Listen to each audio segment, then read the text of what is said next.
ناظرین، پروگرام روپیہ پیسہ میں آپ کو خوش آمدید کہتے ہیں۔ میں ہوں علی ناصر، اور آج جس موضوع کے اوپر بات کریں گے وہ موضوع ہوگا جس پر بات کرنا منع ہے، اور وہ موضوع ہے مہنگائی۔ مہنگائی ہر شخص کو چبھ رہی ہے، معاشی سست روی کا شکار ہے۔ یقین کریں، میں آپ کو بتاؤں کہ اگر ذرا سا کوئی کہہ دے، ذرا سا کوئی کہہ دے کہ صاحب یہ جو ہے نا وہ مہنگائی بڑھ گئی ملک کے اندر، تو لوگ بولتے ہیں یہ تو یوتھ کا نمائندہ ہے۔ آپ کچھ اور سمجھتے ہیں نا؟ نہیں، دیکھ کے کھیلتا ہوں میں، تو آپ سمجھ گئے میں کیا کہنے والا تھا۔ اور اسی طرح ناظرین، جب میں پی ٹی آئی کے دور کے اندر کہتا تھا کہ مہنگائی نے لوگوں کا بیڑا غرق کر دیا، تو لوگ کہتے تھے دیکھو پٹواری ٹی وی پہ آ گیا۔ پتہ ہے مسئلہ آپ لوگوں کے ساتھ کیا ہے؟ مسئلہ یہ نہیں ہے کہ کون یوتھ کا نمائندہ ہے، کون پٹواری ہے کون نہیں۔ آپ کا مسئلہ ہے کہ آپ کو جھوٹ پسند ہے، جھوٹا آدمی پسند ہے۔ اور چونکہ لا الہ الا اللہ محمد رسول اللہ، اب کلمہ پڑھ دیا، پہلا ٹی وی اینکر جو ٹی وی کے اوپر کلمہ پڑھ دیتا ہے، کلمہ پڑھنے کے بعد پھر بندہ جھوٹ نہیں بول سکتا، ٹھیک ہے۔ ساتھ ہی میں ربیع الاول کا مہینہ ہے، اور اگر ربیع الاول کے مہینے کے علاوہ بھی کوئی مہینہ ہو تو میں محمد صلی اللہ علیہ وآلہ وسلم، چھوٹا درود بڑا درود شریف بھی آپ پڑھ لیں۔ میں جو بات آپ سے کہنا چاہ رہا ہوں، اب یہ کہہ دی نا بات، اب جھوٹ تو بول نہیں سکتے۔ آپ جھوٹ بولیں گے گناہ آپ کو لگے گا، گناہ کی تو آپ کو پرواہ نہیں ہے، آخرت پہ ایمان ہو تو پھر گناہ کی پرواہ ہوگی۔ اس لیے مجھے جھوٹ بولنے پر مجبور نہ کریں، آپ غور سے سنیں۔ مہنگائی اس ملک کے اندر ہے، کوئی کم وم نہیں ہوئی، یا عام آدمی سے پوچھو۔ بجلی کا بل مجھے دینا پڑتا ہے، میرا باپ اب دنیا میں نہیں رہا، جب زندہ تھا تو میں ان کے ساتھ آدھا آدھا کر لیتا تھا، تو کچھ تسلی ہو جاتی تھی۔ اب پورا بل پے کرنا پڑتا ہے، میرے لیے بہت مشکل ہے۔ میں اس مہنگائی میں سروائیو کرنا، معیشت کے بالکل وہی حال کیا ہے جو پی ٹی آئی نے کیا تھا۔ یعنی کیا کیا تھا پی ٹی آئی والوں نے؟ فیملی شو ہے، میں کہہ نہیں سکتا۔ جو پی ٹی آئی والوں نے معیشت کا حال کیا تھا وہی حال انہوں نے کیا ہے۔ کوئی بہتری یہ لانے میں کامیاب نہیں ہوئے اتنے عرصے کے بعد۔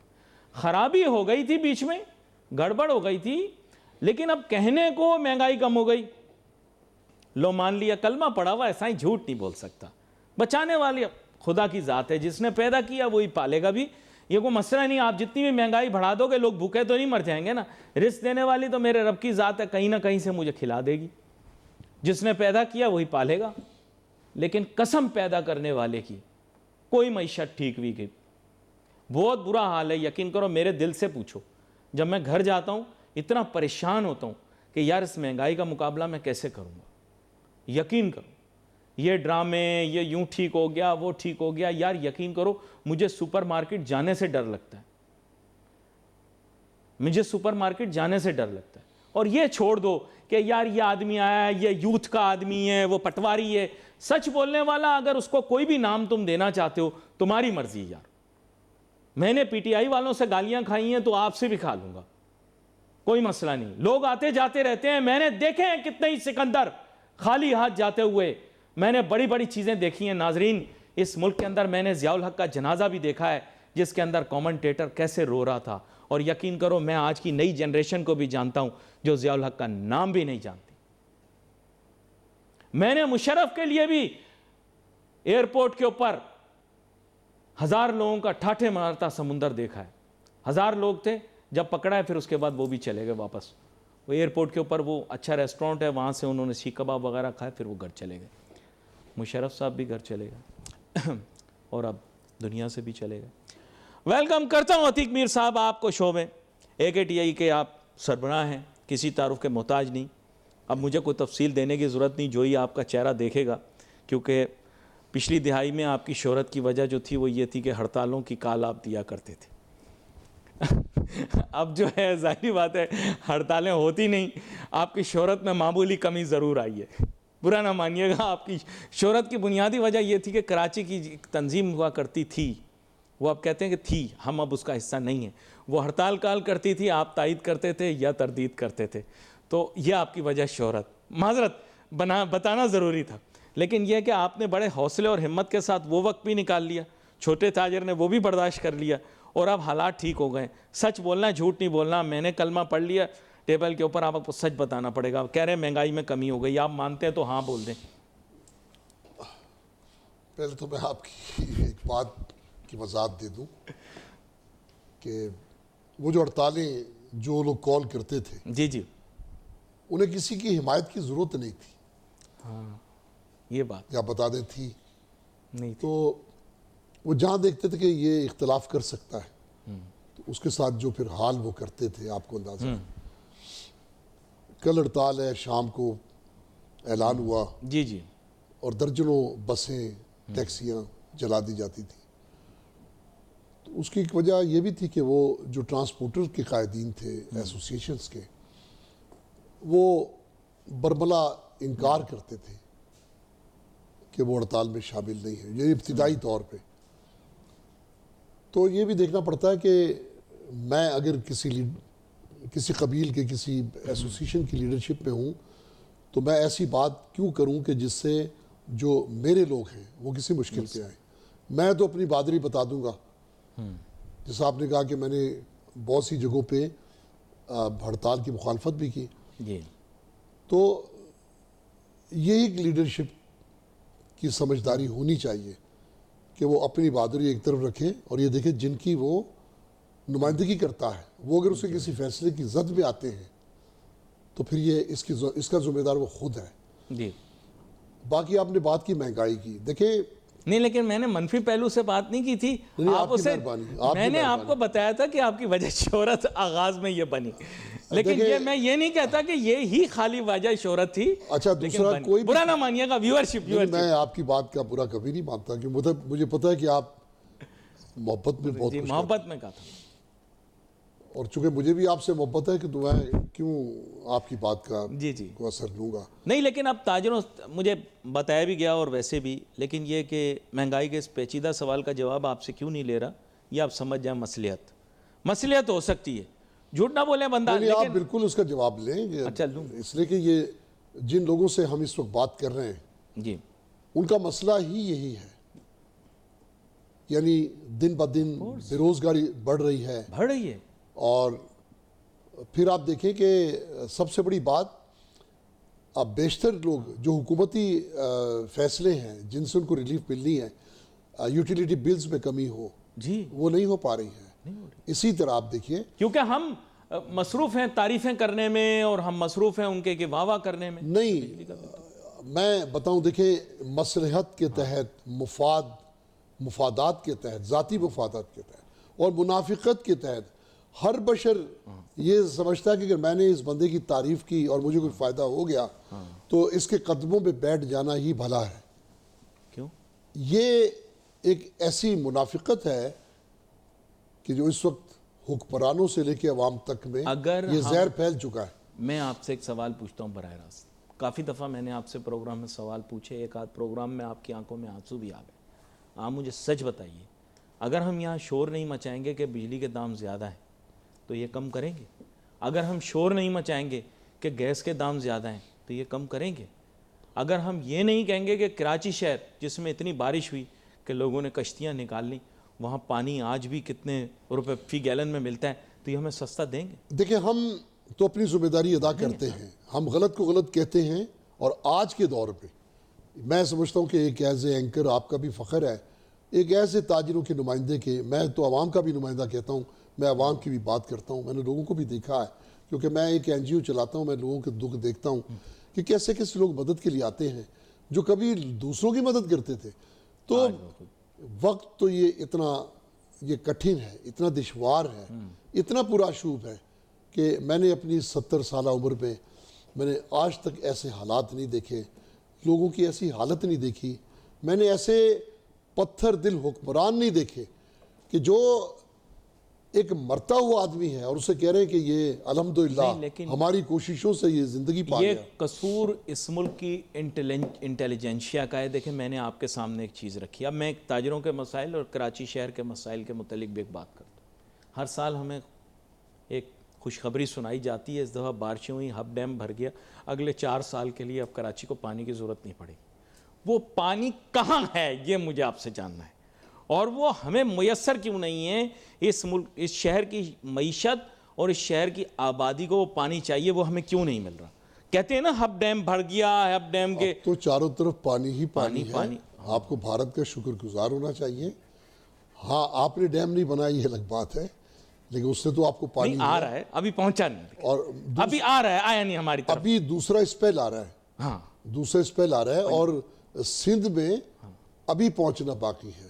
جی جی. اور حکمران یہ کہتے ہیں کہ وہ 60 ڈیم ایک ساتھ شروع کرنے کا ارادہ رکھتے ہیں. چلیے ایک بات ہے, وہ شروع ہو بھی جائیں ڈیم, 10 سے 12 سال لگتے ہیں. جی جی. کیا 10-12 سال تک اسی طرح ہماری فصلیں برباد ہوتی رہیں گی؟ ہماری بستیاں, ہمارے جدید ترین جو پروجیکٹس ہیں رہائشی, وہ اسی طرح پانی میں ڈوبتے رہیں گے؟ کیونکہ آپ اچھی بات کر رہے ہیں, اس پر عمل نہیں کر رہے ہیں نا. 10 روپیہ لے کے آپ نے ڈیم بنانے کی کوشش کی. 10 روپے چندے سے آج کل مسجد میں نلکا نہیں لگتا. آپ 10 روپے عوام سے لے کر ڈیم بنانا چاہ رہے تھے. آپ نے ہمیں ڈیم تو نہیں بنایا, لیکن آپ نے جو بنایا ہمیں, وہ میں ظاہری بات ہے فیملی شو ہے, ٹی وی پر ہر بات نہیں کہہ سکتا. لیکن آپ مجھے بتائیں کس طرح سے آپ ڈیم بنانا چاہتے ہیں 10 روپیہ چندہ لے کے. تو مجھے تو پہلے یہ سمجھ میں نہیں آتی کہ آپ کا پلان ہی ان پلیس نہیں ہے, آپ ڈیم کیسے بنائیں گے؟ دیکھیں بہت کچھ ہو سکتا ہے. بات یہ کہ اس وقت ایک عوام اور حکمرانوں کے بیچ میں ایک اعتماد کا رشتہ ہونا چاہیے. اس کی کوشش کبھی نہیں کی گئی. جس طرح بھی آپ نے فرمایا, جھوٹ پہ جھوٹ جب آپ کہیں گے تو آپ کا اعتبار چلا جائے گا, ایک تفریق پیدا ہو جائے گی, لوگ آپ پہ بھروسہ نہیں کریں گے. میں سمجھتا ہوں, مجھے وہ وقت یاد ہے, میں بھی اس میں شامل تھا جب اعلان ہوا, کیونکہ میں اکثر آپ کے پروگراموں کے علاوہ بھی سود پہ بات کرتا ہوں کہ ہمارے ملک کی جو مجموعی جو صورتحال کی خرابی کا سبب ہے وہ سودی مالیاتی نظام ہے. میں نے دیکھا جب نواز شریف نے اعلان کیا کہ قرض اتارو ملک سنوارو کی ایک اسکیم شروع کی گئی, عورتوں نے بچیوں کے کس طرح لوگوں نے پیسے دیے ہیں. میں نے دیکھا زیورات تک خواتین نے دیے. میرے پاس ایک شخص آیا, اس کی آنکھوں پہ آنسو تھے اور وہ رو رہا تھا کہ اللہ میر صاحب اگر ایسا ہو جائے تو اللہ کی ہمارے خلاف جو اللہ کی جنگ ہے یہ ختم ہو جائے گی, ہم سکھی ہو جائیں گے, ایک بڑے گناہ سے نکل جائیں گے. اس نے مجھے کہا میں یہ مزید پیسے اور جمع کر کے لاتا ہوں اپنے عزیز و قارب سے, رشتہ داروں سے. کچھ عرصے کے بعد ایسی خاموشی ہوئی کہ پتہ ہی نہیں چلا کہ پیسہ گیا کدھر. اور سود جو کہ بار بار کہا گیا فلاں سال, یہ سال آخری سال ہے, ہم IMF کے پروگرام سے نکل جائیں گے. نہیں, لیکن میں آپ کو اس لیے روک رہا ہوں اس معاملے میں آپ کو روکنا چاہ نہیں رہا, کیونکہ اس معاملے میں بہت سارے شرعی معاملات کے اوپر گرفت رگنے والے لوگ جو ہیں ان کا کافی اس سے جڑا ہوا ہے تعلق, اور آپ نے ان کی تقاریر بھی دیکھی ہوں گی. ان میں کچھ تو یہ شریعہ کمپلائنٹ بینکنگ کو انڈورس کر رہے ہیں, اور کچھ ظاہری باتیں تنقید کرتے ہیں. کسی دن آپ جیسے اصرار کر رہے ہیں, میرے خیال سے ان میں سے ایک کو بھی دعوت دیں گے, دیکھیں گے کہ وہ معیشت کے اوپر ترجیح دیتے ہیں اس معاملے کو کہ نہیں, چاہے وہ معیشت ذاتی معیشت ہو یا اجتماعی. لیکن یہاں پر میں تاجروں صنعت کاروں کے مسائل کی جانب آپ کو دوبارہ سے واپس لاؤں گا. بڑا اہم نقطہ میں نے آپ کے سامنے رکھا, آپ بھی ابھی بات کر رہے تھے اس بارے میں. بجلی, گیس اور بنیادی ضروریات, ان کی غیر موجودگی میں بزنس مین کیسے کام کرے گا؟ آپ کے اولڈ سٹی کے اندر بھی ٹینکروں سے اگر پانی آئے گا تو کیسے کام؟ غلط کہہ رہا ہوں صحیح کہہ رہا ہوں؟ میری اصلاح کیجیے گا, اگر میں غلط کہہ رہا ہوں میری فوراً اصلاح کر دیں کہ ٹینکروں سے کراچی میں پانی نہیں ڈلتا, اور بجلی اور گیس کے نرخ بالکل مناسب ہیں. بجلی مہنگی بجلی ہے, کوئی شک نہیں ہے. خستہ حالی ہے کراچی شہر کی, بلدیاتی تباہی ہے, کوئی شک ہے اس میں. میرا خیال ہے آپ کا کوئی پروگرام ایسا ہوگا جس میں ہم یہ بات نہیں کرتے, اور کتنی سخت بات کرتے ہیں. میں کہتا ہوں کہ رب العزت ہمیں غیرت مند حکمران عطا فرما, کم از کم ہماری بات اس کے دل کو لگے, اس کی غیرت جاگ جائے. بے غیرت شخص سے سامنا ہو جائے, لیکن یہ بڑا مشکل ہو جاتا ہے. لیکن جو کراچی شہر کا ایک آپ لوگوں کے تاجر صنعت کاروں کا اور اس کے علاوہ عام عوام کا بھی ایک بہت دیرینہ مطالبہ ہے کہ کراچی شہر کے ٹرانسپورٹیشن ایشو کو ریزالو کیا جائے, تو کیا اس وقت پبلک ٹرانسپورٹ جس کو زیادہ تر چھوٹے تاجر استعمال کرتے ہیں, ان کے ورکران استعمال کرتے ہیں, وہ ٹرانسپورٹیشن کا سسٹم ٹھیک کیا جا سکا ہے کہ نہیں؟ دیکھیں سب کچھ ٹھیک ہو سکتا ہے, اور کیا کچھ ہے جو ٹھیک ہونا باقی ہے, جو قابل اصلاح نہیں ہے. کراچی میں تجاوزات کا خاتمہ, کراچی میں ٹریفک کی روانی کا ممکن بنانا, کراچی میں لا اینڈ آرڈر کو بہتر بنانا, یہ ٹوٹی ہوئی سڑکیں، یہ بہتے ہوئے گٹر، یہ پھیلا ہوا کچرا، یہ مہنگی بجلی. کراچی یہ تو ایسا کام ہو گیا کہ جیسے کسی شخص کی نوکری چلی جائے تو وہ جس طرح بھی آپ نے کہا کہ میں گھر جاتا ہوں تو پریشان ہو جاتا ہوں مہنگائی کے ہاتھوں، تو اسی طرح کراچی وہ شہر ہے کہ جس کو ترجیحی بنیادوں پہ سنوارنا ضروری تھا اور ہے، اس لیے کہ یہ کماؤ پوت کو ہی اگر آپ کھڈے لائن لگا دیں گے تو ملک کیسے چلے گا. اس میں کوئی دو رائے نہیں ہے کہ کراچی ایک واحد شہر ہے جس کی آمدنی سے یہ ملک چلتا ہے. کتنے فیصد ٹیکس ہے وہ ایک الگ بات ہے، لیکن کراچی کو تباہ کرنے کا مطلب ملک معاشی طور پہ تباہ ہو گیا، یہ سمجھ لیں. اور اس وقت یہی صورتحال ہے. اس وقت مہنگائی، آپ کے تو بزنس مین تعریفوں کے پل باندھ رہے ہیں. جب ہم فیڈریشن میں یا چیمبر میں تشریف لے کر جاتے ہیں، مسائل بیان کرنے کے ساتھ ساتھ پاکستان کی معیشت میں بہتری کی گفتگو کی جاتی ہے. کہا جاتا ہے ماضی کے اندر پاکستان کی معیشت کبھی اتنی مضبوط نہیں رہی. تو اس سے کیا ہے کہ بندے کے منہ سے فی الفور نکل جاتا ہے بھائی کہنا کیا چاہتے ہو. لیکن اب میں تھوڑا سا بدلوں گا زاویہ. بات یہ ہے کہ اتنا سخت بھی بندے کو نہیں ہونا چاہیے. چلو کوشش تو کر رہی ہے حکومت، اگر کر رہی ہے تو، لیکن یہ کہ وہ تو عتیق میر صاحب اپنے انداز بیان میں بتا ہی چکے ہیں اپنے الفاظ کے انتخاب میں کہ کتنی محنت ہو رہی ہے یا کتنی نہیں ہو رہی. لیکن اب ان کے پاس آؤں گا. صاحب پورا ملک جو ہے وہ سیلابوں کی زد میں، اور بتایا مجھے پیشکار نے کہ پنجاب حکومت نے ترسیل آٹے کی اس پر پابندی لگا دی ہے. آپ کو پتہ ہے بہت سارے اجناس، بہت ساری کھانے پینے کی اشیاء، بہت ساری پھل سبزیاں پنجاب سے بھی آتی ہیں، اور اگر پنجاب سے نہ بھی آ رہی ہوں تو سندھ میں بھی سیلابی ریلا آنے والا ہے. ہمیں اس چیز کے لیے تیار رہنا پڑے گا کہ خوراک کی قلت ہوگی، چاہے وہ وقتی ہو چاہے وہ جزوی ہو، لیکن وہ ہوگی ضرور، اور قیمتوں میں بھی اضافہ ہوگا. کیا کہنا چاہیں گے اس موضوع پر آپ، اور پلاننگ ہے کہ نہیں؟ دیکھیں یہ جو اسے آبی جارحت کہہ لیں، سیلاب کہہ لیں، کسی بھی قسم کی تباہی، اس کا ایک حملہ زراعت کے اوپر بھی ہے. کھڑی فصلیں تباہ ہو گئیں، اور خدا نخواستہ سندھ میں 2022 میں جو صورتحال تھی 90% سے زیادہ سندھ ڈوب چکا تھا. اللہ نہ کرے اگر یہ پورے ملک میں صورتحال ہوتی تو ہمارے یہاں خوراک کی شدید کمی ہوگی.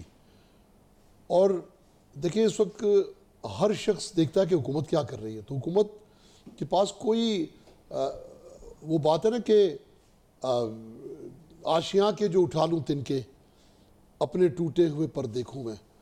تو اب پہلے تو یہ سمیٹے کی حکومت، ایک گھر ہے نا گر گیا، ملبہ ہو گیا، تو دوبارہ تعمیر تو ملبہ اٹھانے کے بعد ہی ہے.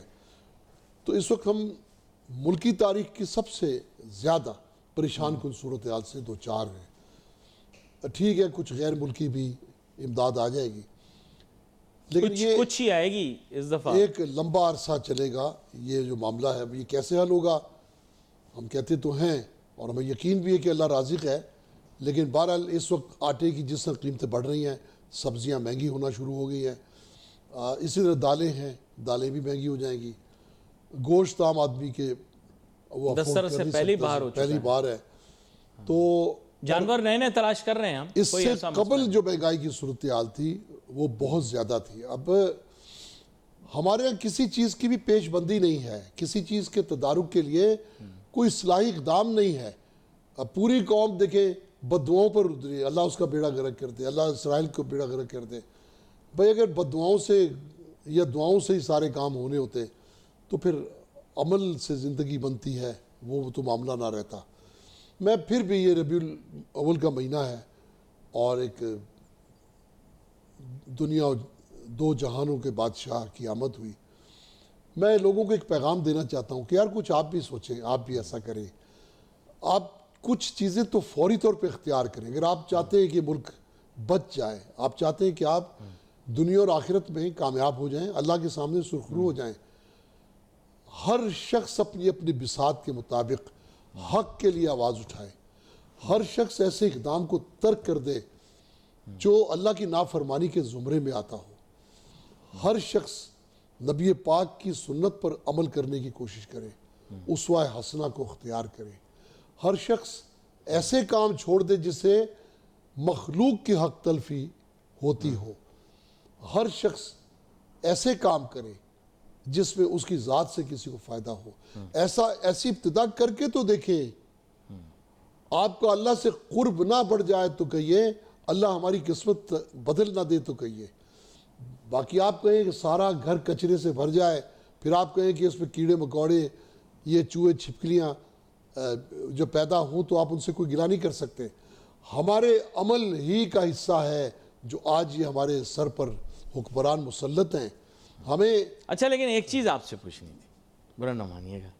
اس تمام گفتگو کے دوران میں آپ کا تسلسل توڑنا تو نہیں چاہ رہا, لیکن کراچی شہر میں بھی بارش ہوئی, پانی آیا, لیکن ہم نے تنقید زیادہ کی, بہت برا بھلا کہا حکومت کو, لیکن 2-3 دن میں پانی نکل گیا.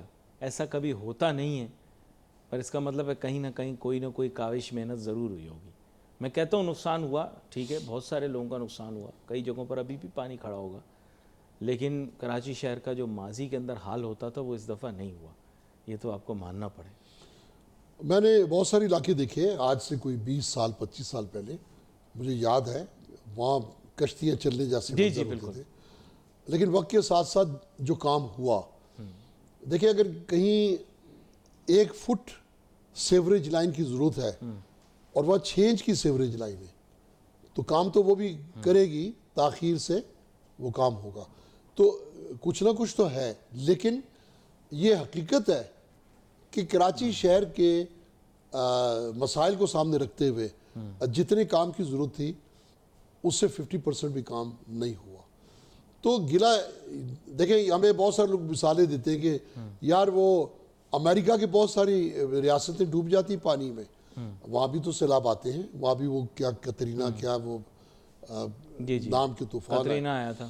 تو وہ ایک الگ بات ہے کہ کبھی اتنی بارش ہو کہ وہ سیوریج کے جو نظام کی گنجائش سے زیادہ ہو, تو یہ تو قدرت کا معاملہ ہے. لیکن ہمیں اپنا انتظام پورا چاہیے. کراچی میں آج بھی سیوریج لائنوں کو بہتر کرنے کی ضرورت ہے. آج بھی کراچی میں کچرا پراپر طریقے سے اٹھانے کی ضرورت ہے, نالوں کی صفائی کی ضرورت ہے. تو یہ نہیں, لیکن دیکھیں میں آپ سے اس لیے یہ بات کہہ رہا ہوں کیونکہ ان کو بہت سخت تنقید کا نشانہ بنایا گیا, میم بنائے گئے, مذاق, اس کا اثر کون لیتا ہے؟ لیکن حقیقت تو یہ ہے نا کہ بارشیں ہوئیں اور نکاسی جیسے تیسے ہو گئی. ارے حضرت نکاسی تو ہو نکاسی گئی, جیسے تیسے ہو گئی. دیکھیں ہوتا کیا ہے, یہ چیزیں ایک دوسرے سے جڑی ہیں. نکاسی آب, گندگی کی صفائی, سیوریج کا بہتر نظام, یہ ایک دوسرے سے جڑی ہیں. ابھی دیکھیں بہت ساری کراچی میں علاقے ہیں جہاں پانی کا نکاس تو ہو گیا, آپ گزر نہیں سکتے, 6 انچ کیچڑ ہے, مٹی, ملبہ, گندگی, تعفن, تو آپ وہاں سے گزر نہیں سکتے. تو ترقیاتی کام بھی ہو رہے ہیں بہت ساری جگہوں پر ایسے کہ جو ایسے ترقیاتی کام ہیں جن کا کوئی کمپلیشن ڈیٹ نہیں ہے. دیکھیں میں شہری حکومت کے جتنے بھی نمائندگان ہیں مختلف سیاسی جماعتوں سے وابستہ ہیں, میں ایک بات کہتا ہوں کہ ایک دفعہ وہ جماعتوں سے ہٹ جائیں, وہ اس ملک کا ہو کے دیکھیں, کراچی شہر کے مفاد میں سوچیں, نہ سوچیں یہ نمبر لے جائے گا, یہ فلاں پارٹی کا ہے تو اس کو کریڈٹ مل جائے گا. چھوڑیں اس بات کو. نہیں, اب تو ویسے بھی کراچی کے آبادی کا پاپولیشن ڈائنامک چینج ہو چکا ہے عتیق میر صاحب. میں آپ کو پہلے بتا دوں وضاحت کے ساتھ, اب مردم شماری کا شور مچانے والے لوگ بھی مردم شماری کی اب بات نہیں کر رہے.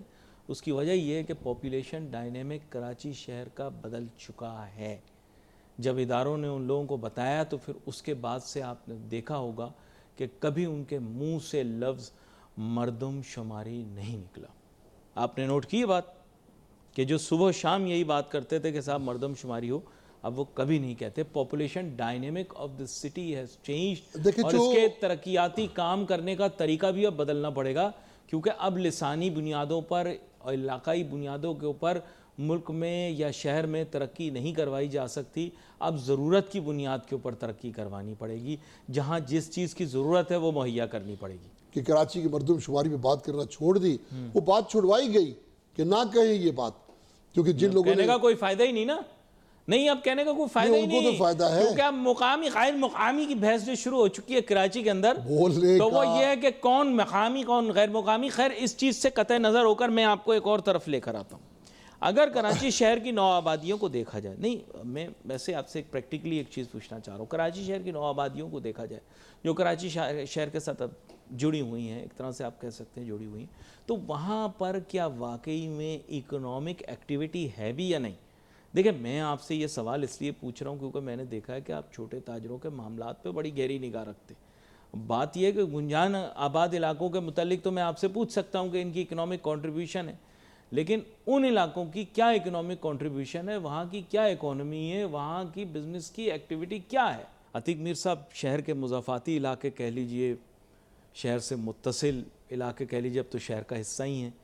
شہر کے ایسے علاقے جہاں پہ شاید آپ تو اپنے بچپن میں آپ کو منع ہوگا جانا کہ بھئی یہاں تو جائیں نہیں، اب وہ شہر کا حصہ بھی بن چکے ہیں، وہاں پر آبادیاں بھی آ چکی ہیں، کیونکہ آپ پتہ ہے تب حالات ایسے تھے. لیکن یہ ہے کہ اب وہ شہر کا حصہ بھی بن چکے ہیں، وہاں پر آبادیاں بھی آ چکی ہیں، نو آبادیاں بھی آ چکی ہیں. میں نے خاص طور پہ لفظ استعمال کیا نو آبادی، اس کی خاص وجہ. لیکن ان کی اکنامک کنٹریبیوشن کیا ہے؟ اور ساتھ ساتھ ہم دیکھ رہے ہیں کہ کراچی شہر جو ہے جڑتا جا رہا ہے جامشوروں کے ساتھ. تو یہ جو پٹیاں بن رہی ہیں شہر میں جگہ جگہ پر، جس کے بینیفیشری تو شاید یہ سوسائٹیوں والے ہوں، لیکن بنیادی بات یہ کہ ان کی اکنامک کنٹریبیوشن کیا ہے، اور کیا یہ برڈن زیادہ ہیں یا یہ بینیفٹ زیادہ ہیں؟ یہ میں آپ سے جاننا چاہ رہا ہوں. دیکھیں تجارت تو ہمیشہ بینیفٹ ہے. میں بلکہ بہت ساری لوگوں کو دیکھا، وہ آپ نوکری میں کتنی بھی محنت کر لیں تو آپ کا کوئی فیوچر نہیں ہے. جی کاروبار کریں اور سو کام چل گیا، ایک چھوٹا سا ایک خوانچہ لگا کے بیٹھتے ہیں لوگ، جی اور اگر وہ کام چل گیا تو آنن فانوس کا مال بک بھی جاتا ہے، وہ اچھے پیسے کما بھی لیتا ہے. کراچی کو بزنس ہب کسی وجہ سے کہا نا، اس کی ایک لمبی تفسیر ہے. یہی سبب ہے کہ آج کراچی میں پاکستان میں جتنے بھی اس وقت بڑے یونٹس ہیں، تجارتی یونٹس ہیں، ان کا کراچی سے لنک ہے، اور کراچی کا دنیا بھر سے لنک ہے. جی کراچی کو سنوارنے کا مطلب یہ ہے کہ آپ نے ایک بہت بڑا سرکل اس بزنس کو آپ نے متحرک کر دیا. بزنس کے لیے جو انوائرمنٹ چاہیے، سب سے بڑا تو سب سے پہلے تو کراچی کی جو ایک تجارت کش صورتحال کو سنوارنا ہوگا، بلدیاتی شکل بہتر ہو. جی اور کیا ہو یہ ایک سب جانتے ہیں. اسی طرح لا اینڈ آرڈر کے معاملات ہوں. آپ کو یاد ہے یہاں جب بھتہ اور پرچیاں، اغوا برائے تاوان، یہ سب شروع ہوا تھا، جی جی تو کراچی کی معیشت سکڑ گئی تھی. جہاں امن نہیں ہے وہاں وہ چمن بن نہیں سکتا، لوگ وہاں سے نکلنا شروع ہو جاتے ہیں. یہ کچھ چیزیں ایسی ہیں جس میں کراچی پولیس کا کردار رہا، رینجرز کا بڑا کردار رہا، اور کراچی کی ایک شکل دوبارہ سے ایسی بنی کہ لوگ ٹھہر گئے، بہت سے لوگ واپس آ گئے. تو میں یہی کہتا ہوں، دیکھیں اس وقت متون کرنا، کسی کو برا بھلا کہنا، یہ ہم کہتے رہتے ہیں، لیکن میں ایک ریکویسٹ کرتا ہوں اور دست بستہ میں کہتا ہوں ان تمام ماؤں سے جن کے جنے ہوئے بیٹے آج حکومت پہ بیٹھے ہیں، اپنے بچوں سے کہیں کہ اب وہ بے وطن ہو جائیں، اب ذمہ داری سے کام کریں، اب ہمیں شرمندہ نہ کریں. ماں سے بہتر تو آپ کی کوئی تربیت نہیں کر سکتا نا. تو میں ان ماؤں سے ریکویسٹ کرتا ہوں کہ اپنے بیٹوں سے کہیں اس وطن کی بربادی کا حصہ نہ بنے. یہ ملک اب جس طرح کی آفات کی لپیٹ میں آ چکا ہے، یہ اس کا متحمل ہو نہیں سکتا تھا. لیکن آپ دیکھ لیں آج ہم پورے پنجاب کو، صوبہ پختونخوا، اس کے بعد سندھ کی طرف بڑھتا ہوا، تو میرا دل بیٹھتا ہے کہ یہ آنے والے مستقبل، ہم تو جو یہ ماضی قریب کی صورتحال سے پریشان تھے، رات بھر جاگتے تھے کہ اب آنے والے دن کیا ہوں گے، تو اب جو صورتحال ہم دیکھ رہے ہیں، اور بھارت کے عزائم، ہمارا جو ازلی دشمن ہے وہ نت نئے طریقوں سے ہمیں برباد کرنا چاہتا ہے. تو ہم کہیں پر تو ان خرابیوں کے خلاف ہم مجتمع ہوں، ایک ہوں، مخلص ہوں. عوام کی بھی ذمہ داری ہے. میں عوام کو بھی مخلص نہیں دیکھتا. دیکھیں اخلاقی طور پر تو من حیث القوم ہم لوگ کہاں کھڑے ہیں؟ آپ کسی پھل والے سے کوئی پھل آپ خریدیں اسے کہ اپنی مرضی سے شاپر پہ ڈال دیں، جب گھر آئیں گے تو آدھا گلا ہوا نکلے گا. تو کہاں سے بات شروع ہوتی ہے اور کہاں ملک کے سربراہ تک جاتی ہے. جی صحیح. تو ایک قوم جس کی اخلاقی حالت کا ابتر ترین یہ معاملہ ہو، وہ ترقی یا اللہ کی خوشنودی حاصل کرے گی؟ ایسا پاسبل نہیں ہے. اللہ کی حمایت کے بھی تو کچھ اصول ہیں، اس سے وفا تو کوئی کرے. اور آج میں یہ کہتا ہوں عید میلاد النبی پہ کہ کی محمد سے وفا تو نے تو ہم تیرے ہیں. یہ خدا کہہ رہا ہے ہمیں، کی محمد سے وفا تو نے تو ہم تیرے ہیں، یہ جہاں چیز کیا ہے لوح قلم تیرے ہیں. تو آج اس ملک کے لیے وفادار ہو جائیں. یہ بات میں عوام سے بھی کہتا ہوں، یہ بات میں حکمرانوں سے بھی کہتا ہوں کہ اب یہ ملک یا تو بہت آگے جا سکتا ہے یا پھر بہت پیچھے چلا جائے گا. بڑا عام نقطہ آپ نے پیش کیا، آپ کا بہت شکریہ. آپ شو میں ہمارے ساتھ شامل ہوئے عتیق میر صاحب. میں تو کوشش کی میں احتیاطی برتوں، کیونکہ کچھ کبھی کبھار سخت باتیں نکل جاتی ہیں، مناسب نہیں ہوتی ہیں، حالات واقعات معاملات بدلتے رہتے ہیں، انسان کو احتیاط سے پیش آنا چاہیے. لیکن یہ ہے کہ ظاہری بات ہے ملک کے اندر سیلابی کیفیت ہے، جس کی وجہ سے بہت سارے مسئلے مسائل پیدا ہوں گے. ڈیم بننے چاہیے، پانی کے ذخائر بننے چاہیے، نہریں بننی چاہیے اور کنسنسس کے ساتھ بننی چاہیے. نان کنٹروورشل پروجیکٹس کو تو سب سے پہلے شروع کرنا چاہیے. یہاں پر بھی wait for your messages on Facebook. Ali Nasir ہماری ٹیم کو جاتی ہے. اللہ حافظ.